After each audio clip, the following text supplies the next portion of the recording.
Donc on se retrouve au départ du 4 par 5 de 521 mètres dogleg gauche. Donc comme tous les dogleg gauche, le danger c'est le côté gauche. Donc on va partir sur un drive plutôt en fade pour s'ouvrir la porte du deuxième coup.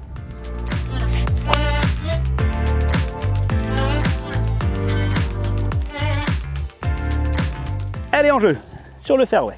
Donc on se retrouve au deuxième coup, la balle n'est pas sur le fairway mais dans le rough. Et sur ce deuxième coup, ce qui est important, alors selon votre index évidemment, c'est de passer les deux haies d'arbres qui se rejoignent à 135 mètres du green. Donc je vais essayer de faire un coup pour passer cette haie parce qu'après ça dégage vraiment plus facilement le troisième coup.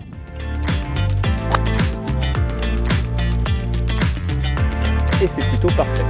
C'est à peu près un coup de 105 mètres pour le drapeau. Donc comme vous le voyez, il y a un bunker mais qui est éloigné à gauche du green. Et le bunker qui peut gêner un petit peu, c'est celui de droite. Maintenant, le plus gros danger, c'est ce qu'il y a derrière, le hors limite qui est tout de suite derrière le green. Donc à éviter d'être long.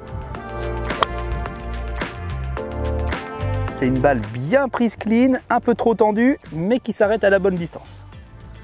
Pareil, c'est un green, alors comme beaucoup chez nous, un double plateau à droite à gauche. Là, on est en bas. Dans le sens inverse du trou, donc le putt légèrement de droite à gauche, en visant un petit peu à droite. On va rapprocher la balle du trou ou la rentrer.